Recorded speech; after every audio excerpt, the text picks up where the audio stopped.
Salam sejahtera, Bapak Ibu Saudara yang terkasih di dalam Tuhan Yesus Kristus. Kita kembali bertemu dalam program Renungan Malam GKJ Semarang Timur.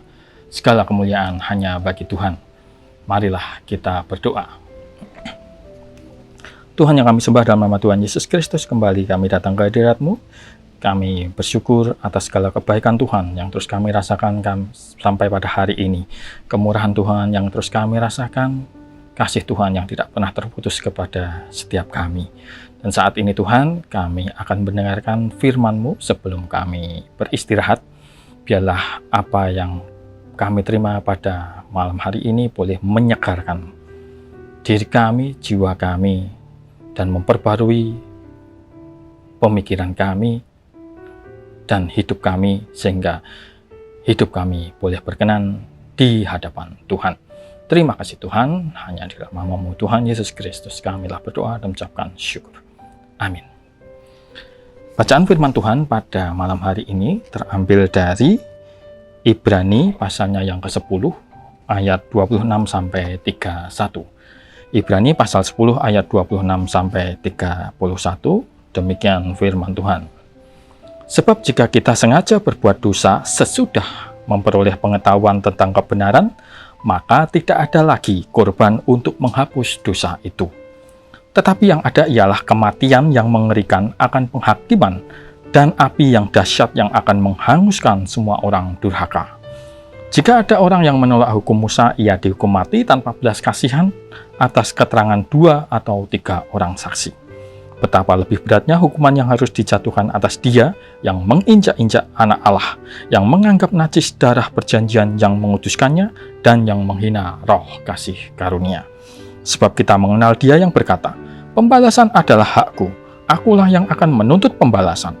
Dan lagi, Tuhan akan menghakimi umatnya. Ngeri benar kalau jatuh ke dalam tangan Allah yang hidup. Demikian sabda Tuhan. Saudara yang terkasih di dalam Kristus, ketika kita membaca bacaan kita hari ini, mungkin timbul pertanyaan dalam pikiran kita, khususnya di ayat 26 dan 27, yang di situ dituliskan, sebab jika kita sengaja berbuat dosa sesudah memperoleh pengetahuan tentang kebenaran, maka tidak ada lagi korban untuk menghapus dosa. Tetapi yang ada ialah kematian yang mengerikan akan penghakiman dan api yang dahsyat yang akan menghanguskan semua orang durhaka. Disebutkan bahwa tidak ada lagi korban untuk menghapus dosa, untuk dosa yang diperbuat sesudah kita memperoleh pengetahuan tentang kebenaran. Ini apa maksudnya? Benarkah dosa kita tidak dihapuskan? Lalu bagaimana dengan penebusan Kristus di atas kayu salib? Bukankah ketika kita berbuat dosa, kita sudah tahu sebelumnya kalau yang kita lakukan itu dosa? Artinya kita sudah tahu kebenarannya seperti apa. Ketika kita benci, tidak suka terhadap orang lain misalnya, bukankah sebelumnya kita sudah tahu kalau membenci itu termasuk dosa? Karena itu bertentangan dengan pengajaran kasih dari Tuhan Yesus Kristus. Ketika iri hati terhadap orang lain, bukankah kita juga sudah tahu sebelumnya kalau iri hati itu termasuk dosa? Atau ketika kita mengambil barang yang bukan hak kita, bukankah sebelumnya kita juga sudah tahu kalau mencuri itu adalah dosa?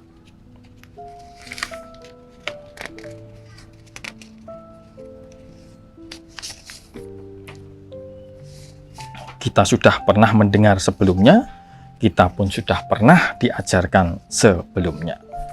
Sudah tahu tentang ajaran kasih, mengasihi Tuhan dan sesama, tetapi kita tetap memutuskan membenci seseorang karena sebab tertentu.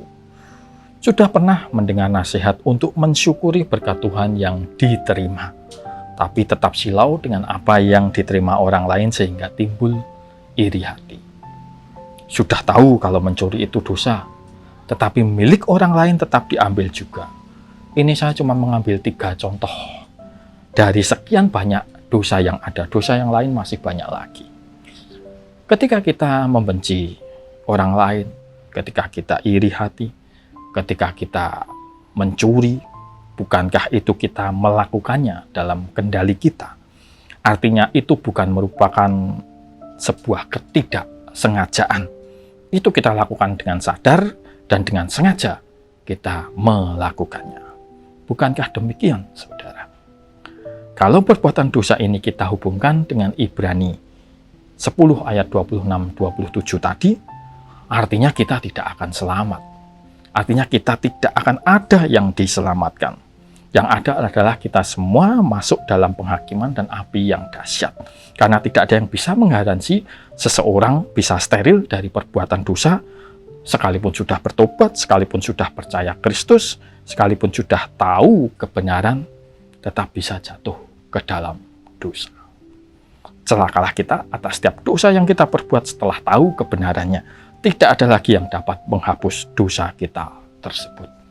Apakah benar demikian yang dimaksud dari Ibrani 10 ayat 26-27? Untuk memahaminya dengan benar, kita perlu tahu dosa apa yang dimaksud di situ. Kita perlu melihat ayat-ayat berikutnya untuk mendapatkan jawabannya dalam konteks dekat. Ayat 28-29 menuliskan, jika ada orang yang menolak hukum Musa, ia dihukum mati tanpa belas kasihan atas keterangan 2 atau 3 orang saksi.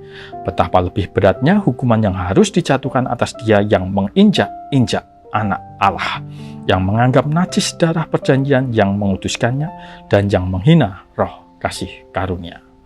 Di sini disebutkan dengan jelas bahwa yang dimaksud dari dosa yang tidak terhapuskan setelah mengetahui kebenaran adalah dosa menginjak-injak anak Allah, menganggap najis darah perjanjian, dan yang menghina roh kasih karunia.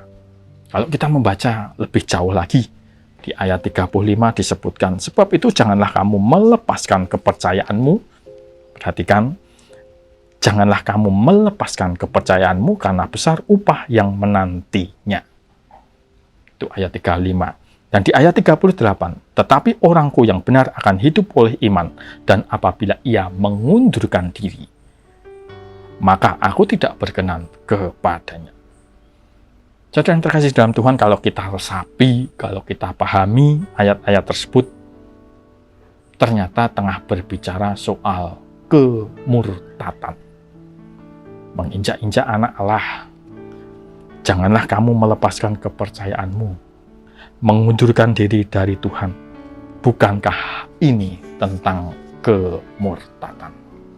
Jadi di sini yang dimaksud di ayat 26 tentang dosa yang tidak terhapuskan setelah mengetahui kebenaran, bukan dosa pada umumnya, melainkan secara spesifik adalah dosa kemurtatan. Kalau tadinya sudah tahu tentang kebenaran, tentang keselamatan hanya di dalam Kristus, kemudian meninggalkan Kristus, itulah dosa yang tak terhapuskan. Tidak ada korban yang dapat menghapus dosa ini. Itulah dosa kemurtatan. Murtad artinya berbalik dari Kristus, bukan sekedar pindah agama. Mungkin masih mengaku Kristen, mungkin KTP-nya juga masih Kristen, tapi sudah tidak percaya akan ketuhanan Yesus. Sebelumnya percaya kepada Kristus, tapi sekarang menyangkal Kristus. Sebelumnya mengasihi Kristus, tapi sekarang meninggalkan Kristus. Sebelumnya menyembah dan memuliakan Kristus, tapi sekarang tidak peduli lagi dengan Kristus. Jadi penulis Ibrani di sini mengingatkan agar orang percaya tidak meninggalkan Kristus dengan alasan atau tujuan apapun. Terhadap orang seperti ini, penghakiman Tuhan tidak akan luput darinya. Di ayat 31 sudah dituliskan, ngeri benar kalau jatuh ke dalam tangan Allah yang hidup, jatuh ke dalam penghukuman Allah. Namun demikian, sekalipun ngeri benar disebutkan tadi, ketakutan akan penghukuman semestinya tidak menjadi penggerak kita ketika kita menaati dan melakukan kehendak Allah dan setia mengikut Kristus. Bukan ketakutan pada hukuman Tuhan yang mendasari sujud kita kepada Tuhan, tetapi kasih Tuhanlah yang membuat kita menyembah Tuhan. Tuhan datang memberikan keselamatan kepada kita, meluputkan kita dari penghukuman. Maka menjadi aneh kalau kita menyembah Tuhan karena takut dengan penghukuman, supaya Tuhan tidak menghukum kita. Kekristenan tidak seperti itu. Hidup kekristenan adalah hidup yang bersyukur atas anugerah Tuhan. Marilah kita kembali kepada anugerah Tuhan. Anugerah keselamatan yang Tuhan berikan kepada kita setiap orang percaya. Sebagai penutup, saya akan memberikan makna tentang anugerah untuk kita renungan agar dapat kita mengerti secara benar. Anugerah adalah yang diberikan Allah kepada manusia, di mana manusia sebenarnya tidak layak menerimanya dan Allah tidak wajib memberikannya. Sekali lagi, Bapak Ibu, anugerah adalah yang diberikan Allah kepada manusia, tetapi sebenarnya manusia tidak layak menerimanya dan Allah tidak wajib untuk memberikannya. Demikian renungan kita pada malam hari ini. Mari kita berdoa. Tuhan yang kami sembah, dalam nama Tuhan Yesus Kristus, kembali kami datang ke hadirat-Mu. Kami bersyukur kami boleh semakin mengenal Kristus. Kami boleh semakin mengerti firman-Mu. Apa yang harus kami lakukan, apa yang harus kami perbuat, dan bagaimana kami harus melakukannya. Kami bersyukur atas penyertaan Tuhan, Roh Kudus-Mu, yang memberikan hikmat, yang menuntun kami, sehingga kami boleh semakin mengerti akan kehendak Tuhan. Dan biarlah kami pun juga boleh menata hidup kami, meluruskan apa yang tidak benar, meluruskan yang bengkok dari diri kami, agar tetap bergerak ke arah yang lurus, sesuai dengan jalan Tuhan yang Tuhan kehendaki. Terima kasih Tuhan atas penyertaan-Mu, atas bimbingan-Mu. Sebentar kami akan beristirahat. Kami percaya Tuhan tetap menjagai kami, Tuhan tetap menyertai kami. Hanya di dalam nama-Mu Tuhan Yesus Kristus, kami telah berdoa dan mengucapkan syukur. Amin. Demikian Bapak Ibu Saudara yang terkasih di dalam Tuhan, renungan kita pada malam hari ini. Kita bertemu lagi di lain kesempatan. Oh ya, pada kesempatan kali ini saya juga akan mengucapkan selamat ulang tahun kepada Bapak Pendeta Nomolas Daryanto yang hari ini berulang tahun. Tuhan Yesus memberkati, kiranya kasih sukacita dan damai sejahtera Tuhan, hikmat daripada Tuhan, terus menyertai Pak Nomolas beserta keluarga. Sehat selalu, tetap semangat.